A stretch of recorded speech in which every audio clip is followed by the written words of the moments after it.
logarithm. Logarithms. Okay. So basically, we have a equation y equals a raised to the power of x. And logarithms are usually based on this. Definition of logarithm is that, so ax equals b, where a does not equal to 1, and a is greater or equal to 0, and because a is the base of the logarithm. So how can we transform this into a log? What we do is we write log, and the base is also the base.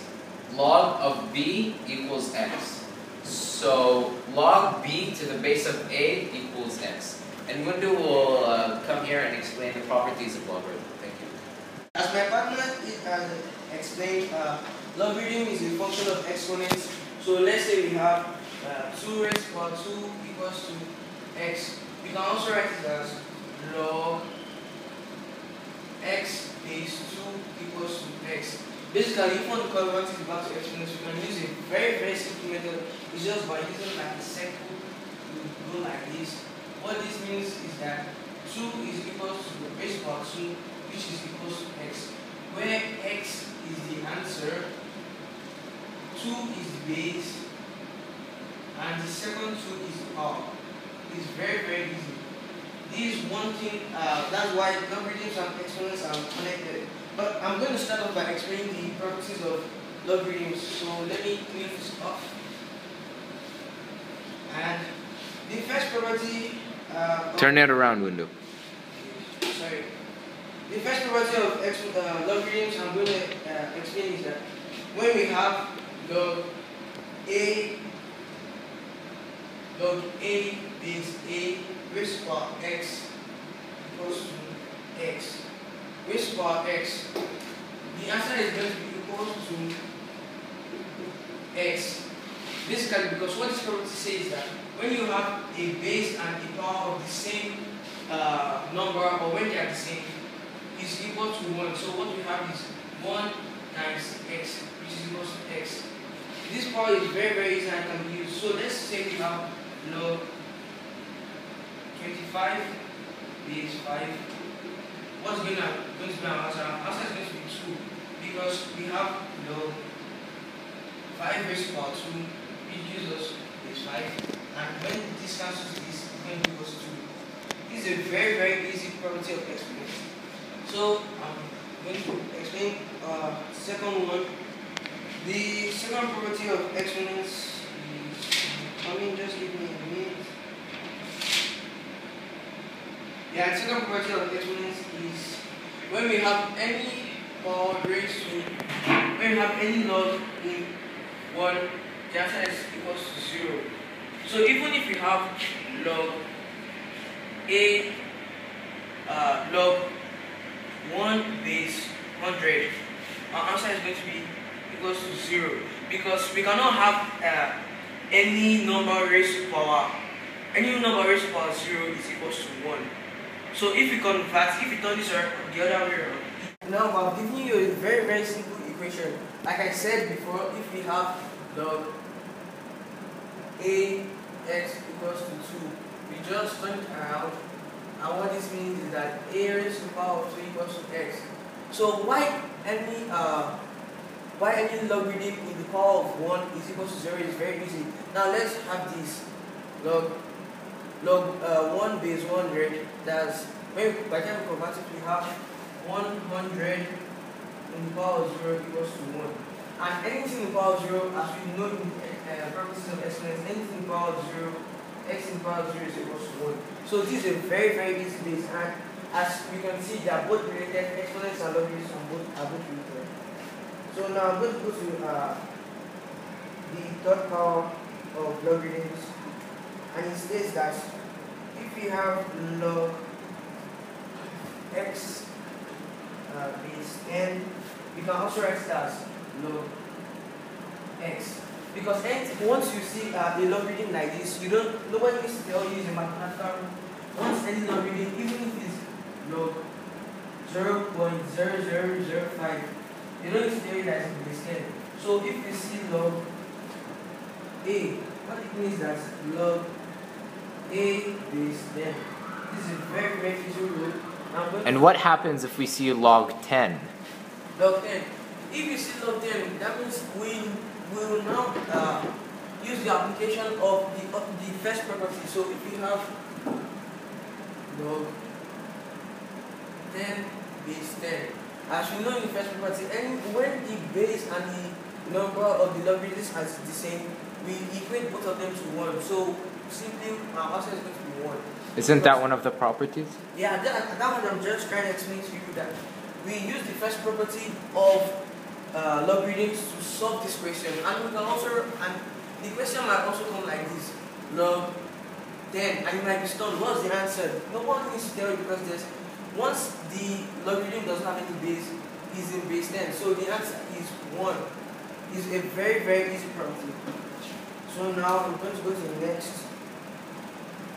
When we have the next part states log b base a plus log c base a. This is very, very easy. When there's an equation of, when there's a logarithm equation and the basis of the two numbers are the same, we just add or subtract it depending on the sign there. So for multiplication, for plus sign, we have multiplication. So we're going to have log a b times c. It's very, very easy. And if you have log a b minus log a c, we're going to have log a b over c. So if you have an equation like this, log 5 base 5 plus log log 10 base 5. I'm sorry, I'm a bit confused. So we have log 5 times 10 base 5. We have log 50 base 5. This is a very, very...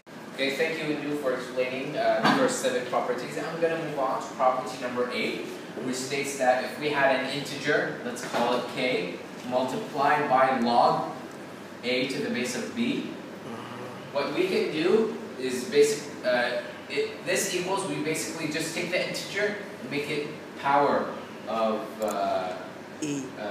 a. So it'll be log a raised to the power of k to the base of b. To give a live example, it would be 2 multiplied by log 5 to the base of 10, and the answer to this would be log 5 squared to the base of 10. Okay, moving on to property number 9. We can also take this the other way around. If we have log 10 raised to the power of 2 and 10, we can basically just take this outside and it will be 2 times log 10 to the base of 10. Because it's 10 to the base of 10, it's basically 1. So it's 2 times 1, which equals to 2. And from this we can deduce if the power of the number, if both the numbers are the same, then the power is the answer, which is another property after all. So basically all the properties are somewhat related. Moving on to property number 9, which says that if you have an integer, let's call it a, and it's raised to the power of log x to the base of a. So basically we have an integer, and then the integer is raised to the power of log a number to the base of a, then the answer of this would be x, which is the number that is inside the logarithm. So if the base of the logarithm and the base of the integer are the same, then the answer could be the x, which is the one inside the logarithm. No, this is number 9. So let's say, for example, we have 2 raised to the power of log 6 to the base of 2, then we know that the answer of this would be 6. Moving on to number 10. Number 10 says that if we have logarithm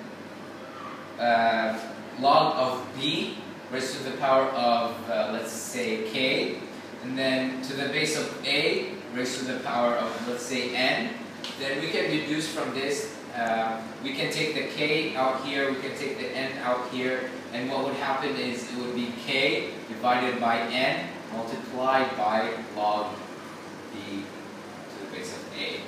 So, and it goes both ways. If we see kn, k divided by n multiplied by log b over a, we can know for a fact that the k goes as a power for the b and the n goes as a power for the a. Okay, so now moving on to property number 11.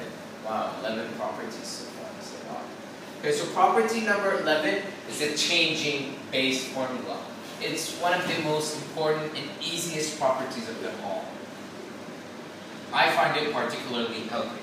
So basically, if you have log a to the base of b, you can change the base by, what you can do is you can change it and you can make it log a to the base of anything you want, let's call that c, divided by log b to the base of c.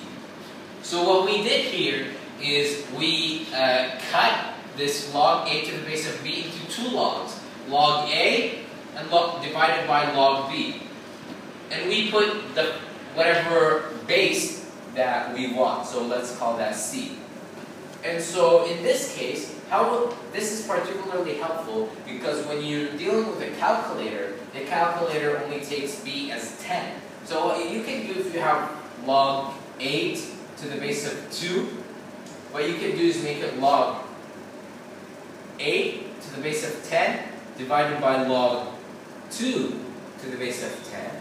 And what you put in the calculator is log 8 divided by log 2, and you get the answer. And finally, I'm going to have to say last but not least, if you have log a to the base of b, you can transform that and put it in the denominator and switch the a and b. And what it would be is 1 divided by log b to the base of a. So what we did is we switched them and put this in the denominator. This is helpful in many cases when, for example, b, let's say, for example, here we have log 2 to the base of 8. And what we can do is we can change that into 1 over log 8 to the base of 2. And we know 8 is 2 to 3. 2 raised to the power of 3, so what it can be is 1 over log 2 to the power of 3 to the base of 2. And because both bases are the same, we take the exponent of the number, and the answer would be 1 over 3.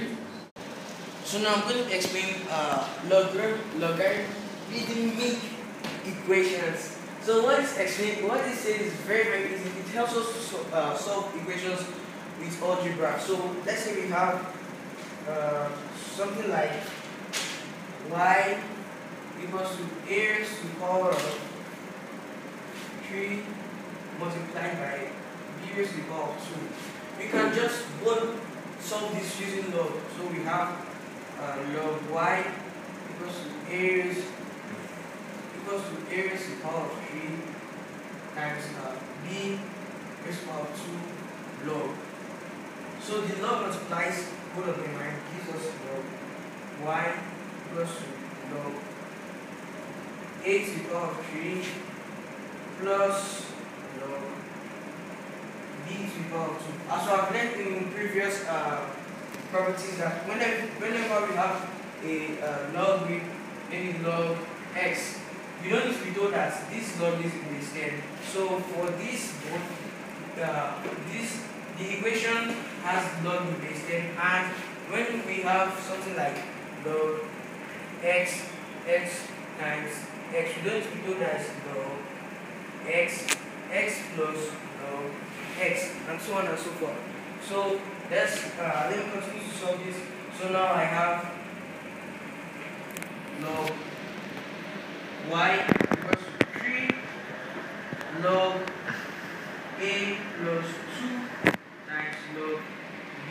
As my partner D explained, we follow log, and this is our question. We can't do more than that unless they give you the question to convert back to this.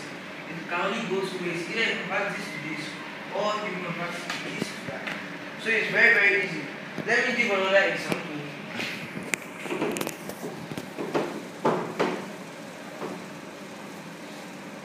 But this function is usually used for solving algebra and questions that don't really have definite answers. It's like infinite and infinity and the rest. So let's say we have p equals to 2, p equals to n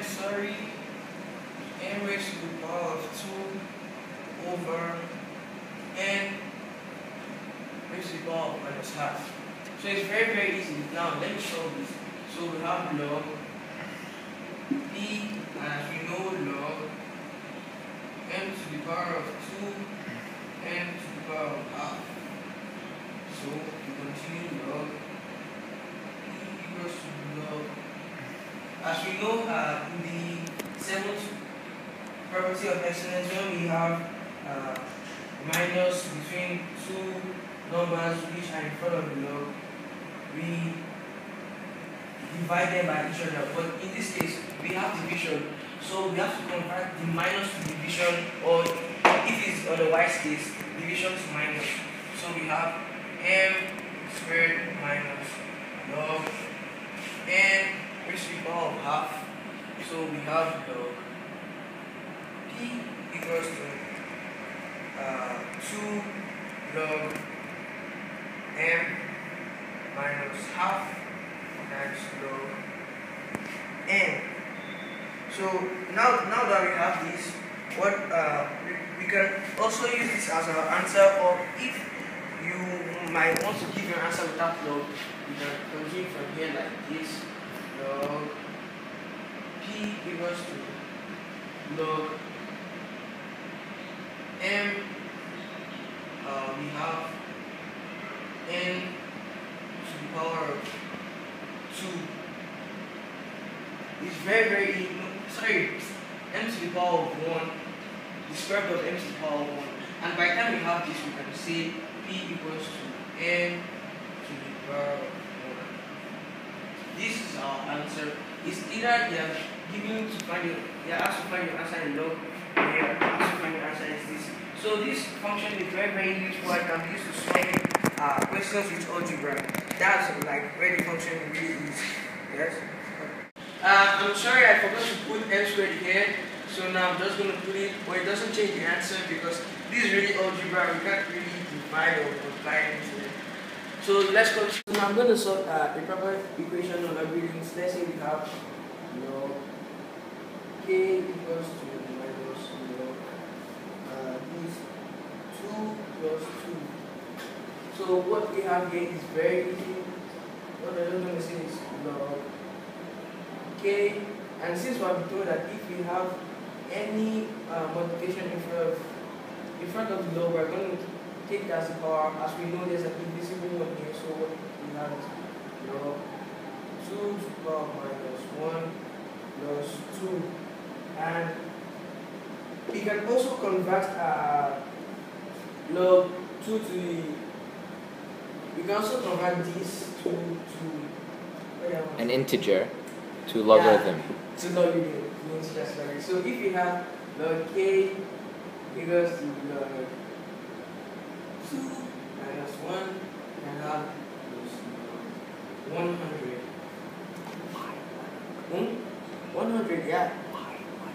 Because it's very easy. Let's say we have, if we want to convert it back, we have 10 to the power of 2 equals to 100. So what this means is that, 100 in these 2 equals to x.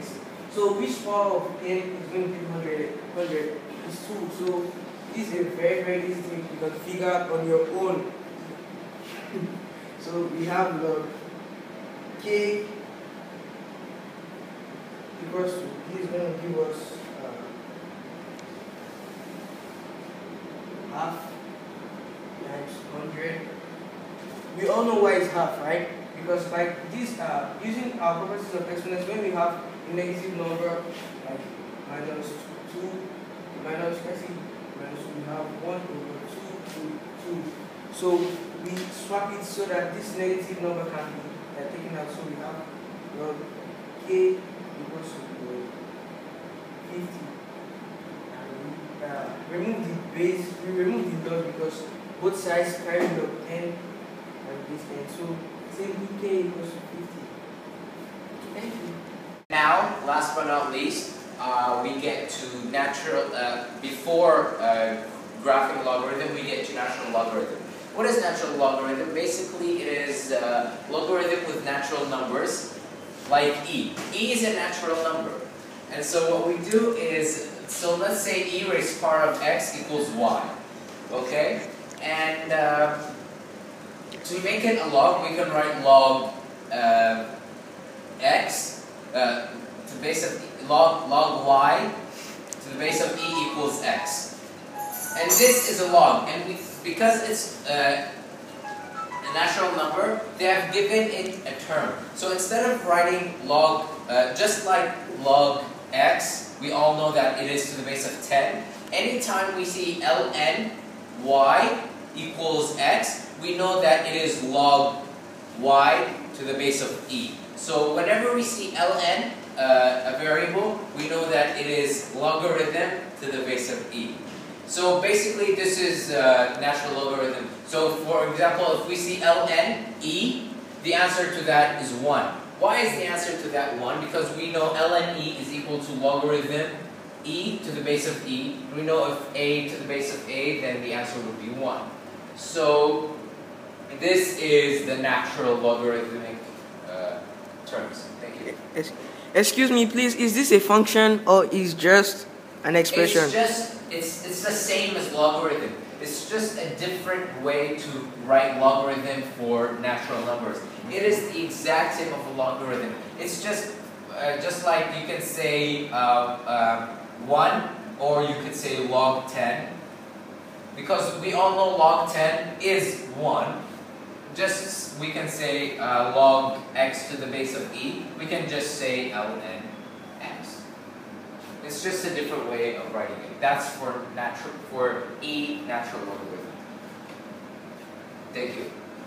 Finally, we have graphing logarithms. Graphing logarithm is actually the inverse of graphing exponential. So basically, we have 3 steps to find the graph of a logarithm. First, find the vertical asymptote, not the horizontal asymptote. Second, find the x-intercept, not the y-intercept. And third is find 2 points for x to help us graph. So for an example, we took this function, which is log x minus 2 to the base of 3 plus 2. And we're going to go through the 3 steps to be able to graph this function. So the vertical asymptote, what we do is we take the x and make that equal to 0. So we have x minus 2, the area where x is, and make that equal to 0. So x minus 2 equals to 0. And when we take to the other side, x equals to 2. And that is our vertical asymptote, x equals to 2. For finding x-intercept, what we do is we replace y with 0. And so what we do is function equals y. So log x minus 2 to the base of 3 plus 2 equals to 0. And we're supposed to find the answer for this. So what we do is we take 2 to the other side, and we have log x minus 2 to the base of 3 equals to negative 2. And we have 3 raised to the power of negative 2 equals to x minus 2. So over here we have 3 raised to the power of negative 2 equals x minus 2. 3 raised to the power of negative 2 is 1 over 9 equals x minus 2. We take 2 to the other side, which is x equals 1 over 9 plus 2. 2 is 2 over 1 multiplied up and down by 9. We have x equals to 1 over 9 plus 18 over 9, which equals x equals 19 over 9. And 19 over 9 is 2.1. So our x-intercept is 2.1. Okay, now, our 2 points to find. So what we do basically is we replace x by a point, and we replace y by a point, and we try to find x. So we have x and y. Okay, so first point for y would have to be, let's see here, the first point for y is 0. Let's take 0 as a point. So we already know that when we replace y with 0, the x-intercept is 2.1. So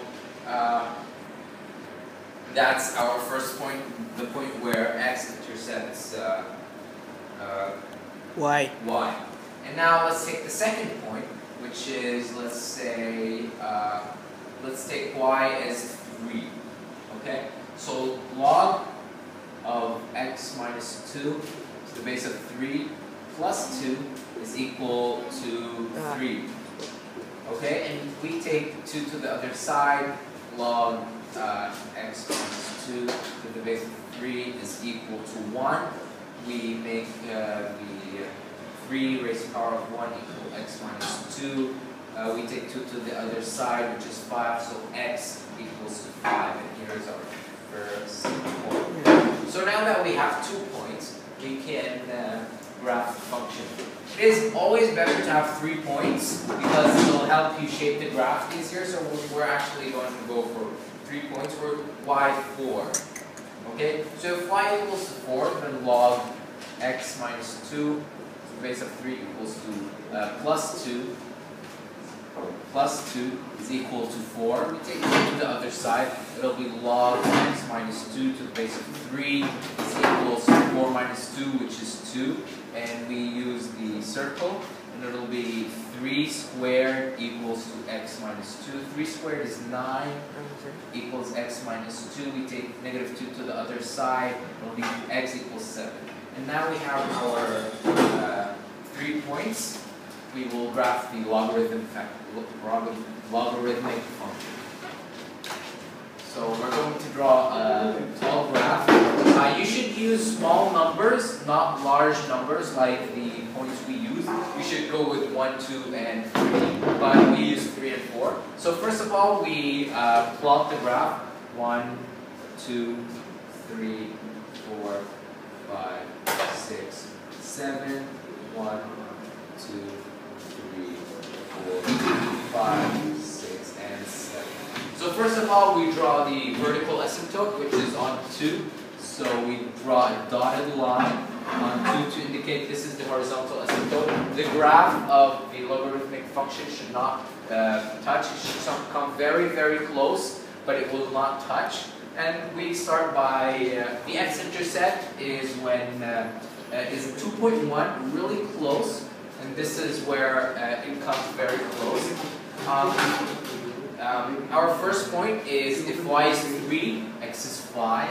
So this is our first point. And our second point, if x is 7, then y is 4. And this is how the graph comes. It will come from over here, go down very, very, very close to the horizontal asymptote, but it will not touch. And this is the graphic of logarithmic function. Again, I remind that the graphic of logarithmic function is the inverse of the graphic of an exponential